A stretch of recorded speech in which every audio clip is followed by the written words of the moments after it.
Good morning বন্ধুরা, সবাইকে জানাই সকালের শুভেচ্ছা। আমি পিয়ালি চলে এসেছি আমার শখের রান্নাঘরে সাজিয়ে নিয়ে রেসিপি। আমি প্রতিদিনই চেষ্টা করি তোমাদেরকে কিছু না কিছু রেসিপি উপহার দেওয়ার। একদম ইউনিক রেসিপিগুলোই আমি বেছে বেছে তুলি। সেই রকমই এক রেসিপি আজকে আমি সাজিয়ে নিয়ে এসেছি তোমাদের জন্য। আশা করি তোমাদের ভালো লাগবে। আমরা প্রত্যেকেই সাউথ ইন্ডিয়ান রেসিপি খেতে কিন্তু ভালোবাসি। সেই রকমই একটা রেসিপি তোমাদের জন্য সাজিয়ে এনেছি, যে কিভাবে অতি সহজে এবং সুস্বাদু এই রেসিপিটা তোমরা বাড়িতে বানাতে পারো। আশা করছি ব্যানার দেখে তোমরা অনেকটাই বুঝে গেছো। তাহলে চলো কথা না বাড়িয়ে দেরি না করে সোজা চলে যাই রেসিপির দিকে।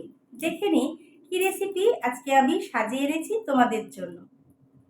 ভালো লাগলে অবশ্যই লাইক করবে, কমেন্ট করবে আর বন্ধুদের মধ্যে প্রচুর শেয়ার করবে। আর এই ধরনের রেসিপির ওপর যদি তোমাদের কোনো প্রশ্ন থাকে অবশ্যই আমাকে কমেন্ট বক্সে কমেন্ট করে জানাবে, তবেই তো আমি জানতে পারবো তোমাদের মনের কথাগুলো।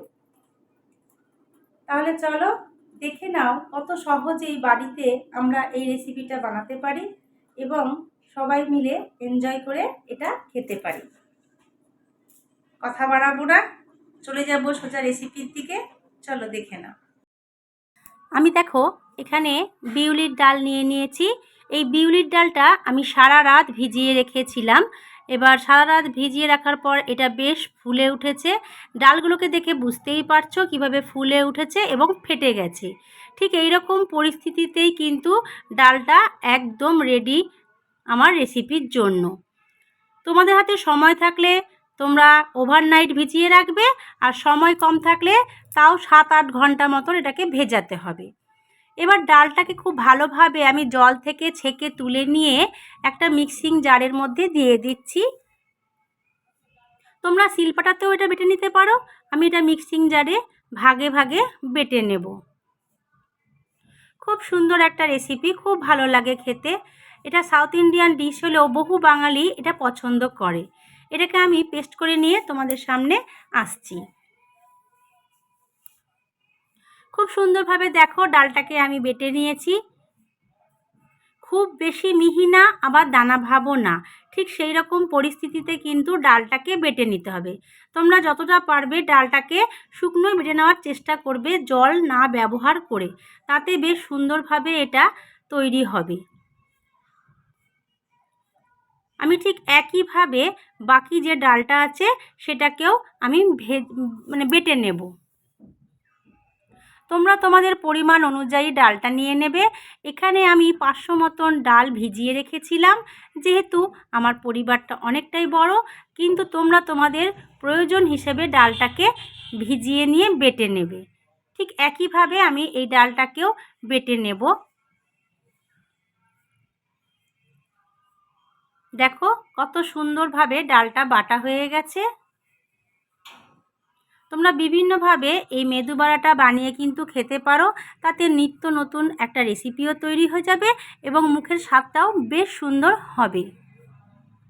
ডালটা খুব ভালোভাবে আমি বেটে নিয়েছি। এবার এই ডালের মধ্যেই আমি দিয়ে দিচ্ছি দেখো আজওয়ান। আমি এখানে আজওয়ানটাকে নিয়ে হালকা ক্র্যাশ করে কিন্তু এই ডাল বাটার ওপরে দিয়ে দিচ্ছি। আজওয়ানের স্বাদটা কিন্তু বেশ ভালো লাগে যখন মুখে পড়ে, এবং হজমের দিক থেকেও বেশ উপকার এই আজওয়ানটা। এবার আমি এর মধ্যে যেটা দেব, প্রথমে দেখো আমি এখানে দেখাচ্ছি লঙ্কা কুচি আছে, পেঁয়াজ কুচি আর কিছু ধনেপাতা কুচি। তোমরা এই লঙ্কা কুচি, পেঁয়াজ কুচি, ধনেপাতা কুচি ডালের পরিমাণ অনুযায়ী নিয়ে নেবে। ও আরেকটা কথা, তোমরা কিন্তু এখানে যারা পছন্দ করবে আদা কুচি করেও দিতে পারো, তাতেও কিন্তু ফ্লেভারটা বেশ ভালো আসে।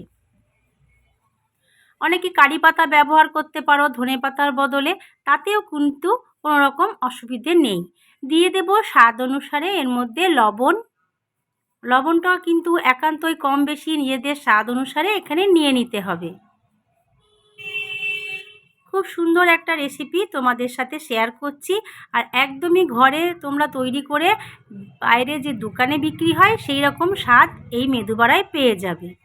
খুব ভালোভাবে সমস্ত উপকরণ দিয়ে আমি ফ্যাটিয়ে নিচ্ছি। দেখো যত ভালো ফ্যাটাতে পারবে তত ভালো কিন্তু এটা ফুলে উঠবে তেলে দেওয়ার পর।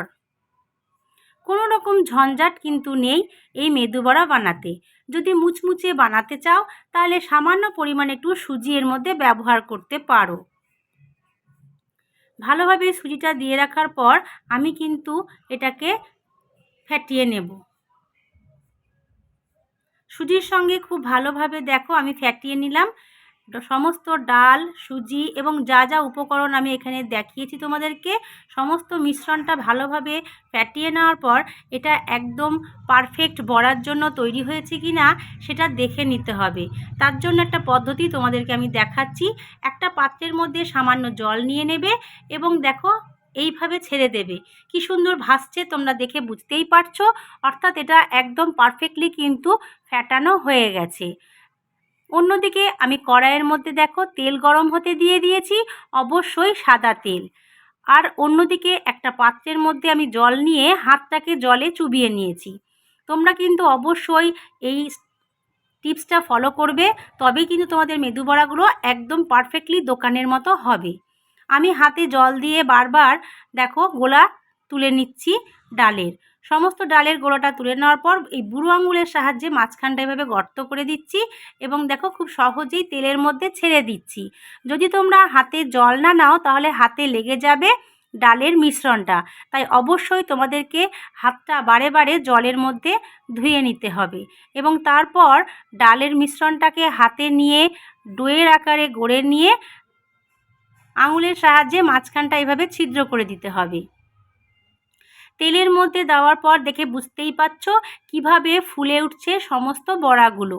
যে কটা আমার কড়াইয়ের মধ্যে ধরছে আমি কিন্তু দিয়ে দেওয়ার চেষ্টা করব। বিভিন্ন ধরনের রেসিপি আমরা বাড়িতে বানিয়ে থাকি, ঠিক এই ধরনের রেসিপিও যদি আমরা বাড়িতে বানাই তাহলে ভীষণই ভালো লাগে খেতে। কত সুন্দরভাবে দেখো সমস্ত ডালের মিশ্রণগুলো বড় হয়ে ফুলে ফুলে উঠছে, দেখে বুঝতেই পারছো। একদিকটা খুব ভালোভাবে আমি এখানে ভেজে নেব। আর অবশ্যই কিন্তু গ্যাসের ফ্লেমটাকে একদমই লো করে নিতে হবে তেলটা গরম হয়ে যাওয়ার পর। অতিরিক্ত গরম তেলে কিন্তু বড়াগুলো ছাড়লে বড়াগুলো ভীষণই লালচে রং চলে আসবে এবং ভেতরটা কাঁচা থেকে যাবে। তাই অবশ্যই লো ফ্লেম করে তেলটাকে গরম করে নেবে এবং লো ফ্লেমের মধ্যেই বড়াগুলোকে ভেজে নেবে। একদিকটা খুব ভালোভাবে দেখো আমি লো ফ্লেম করে ভেজে নিয়েছি, কত সুন্দর একটা কালার চলে এসেছে। আমি সমস্ত বড়াগুলোকে দেখো উল্টে দিচ্ছি এক এক করে। ঝটপট তোমরাও বাড়িতে বানিয়ে এই রকমভাবে খেতে পারো সাউথ ইন্ডিয়ান ডিশ। খুব বেশি ঝামেলা এর মধ্যে থাকে না। আরেকটা টিপস তোমাদের বলে দিই, তোমরা এই বড়াটা কিন্তু এইভাবে ভেজে নেওয়ার পর অনেকটা দই বড়ার মতন রেসিপি বানিয়েও খেতে পারো, ঠিক একই পদ্ধতিতে। তাতেও কিন্তু ভীষণই টেস্ট হয় আর ভালোও লাগে। বড়াগুলোকে খুব ভালোভাবে দেখো আমি ভেজে নিচ্ছি। এই বড়া তুমি টক দইয়ের রায়তা বানিয়ে বা যে কোনো সসের সাথে পরিবেশন করতে পারো। টিফিনে দুর্দান্ত একটা রেসিপি। সন্ধেবেলায় সবাই বসে একসাথে এই ধরনের রেসিপি খেতে ভীষণই ভালো লাগে। আমি এপিট ওপিট করে দেখো সমস্ত বড়াগুলোকে খুব ভালোভাবে ভেজে নিয়েছি। এবার একটা জায়গার মধ্যে আমি তুলে নিচ্ছি সমস্ত বড়াগুলোকে এবং একই পদ্ধতিতে আমি সমস্ত বড়াগুলোকে ভেজে নেব। কতটা ইয়ামি দেখে বুঝতেই পারছো। ঠিক এই একই পদ্ধতিতে আমি সমস্ত বড়াগুলো ভেজে নেব। আর বারংবার তোমাদেরকে বলছি, যখনই বড়াগুলো তোমরা তৈরি করো না কেন হাতে কিন্তু জলটা অবশ্যই দিয়ে দেবে। আর যখনই ডো কাটবে দেখবে হাতে কিন্তু ওটা টাচ হবে না, ওটা হাত থেকে খুব সহজেই ছেড়ে যাবে তেলের মধ্যে। খুবই সহজ পদ্ধতি। অনেকে হয়তো ভাববে বেশ কঠিন, কিন্তু তোমরা আমার দেখানো পদ্ধতিতে বানিয়ে দেখো, খুব ইজি প্রসেসেই এই রেসিপিটা হয়ে যাবে।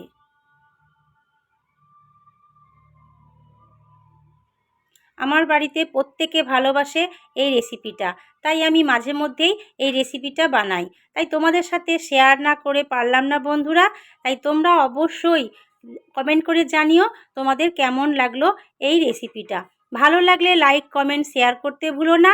আর অবশ্যই এর বিষয়ে কিছু জিজ্ঞাসা বা প্রশ্ন থাকলে আমাকে অবশ্যই কমেন্ট করে জানিও। এই ধরনের রেসিপি যদি তোমরা চাও তাহলে আমার চ্যানেলটি ফলো করো, সাবস্ক্রাইব করো আর পাশে রাখা বেল আইকনটি ক্লিক করে নিও। তাহলে বিভিন্ন ধরনের রেসিপি তোমরা পেয়ে যাবে সবার আগে। এক পিঠ খুব ভালোভাবে দেখো আমি ভেজে নিয়েছি।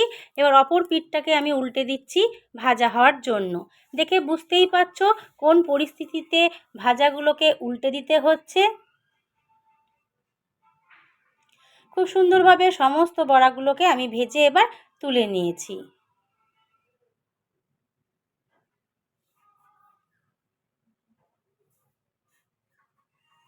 তোমরা এই বড়াগুলোকে ভেজে নেওয়ার পর দই বড়ার মতন জলের মধ্যে ভিজিয়ে রেখে তারপর দই দিয়ে অবশ্যই সার্ভ করতে পারো সাজিয়ে, সেটা তোমাদের ইচ্ছে।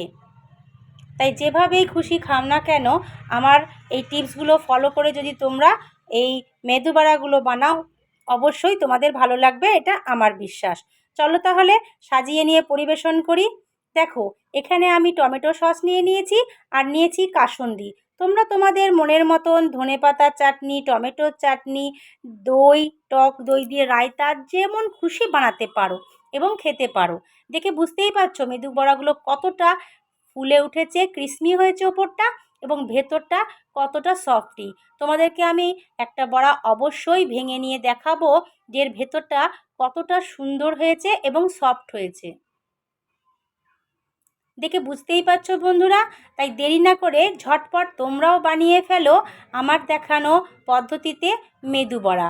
ভীষণই ভালো লাগে এইভাবে টিফিন সাজিয়ে পরিবারের সাথে শেয়ার করে নিতে। তাহলে দেখা হচ্ছে পরের ভিডিওতে।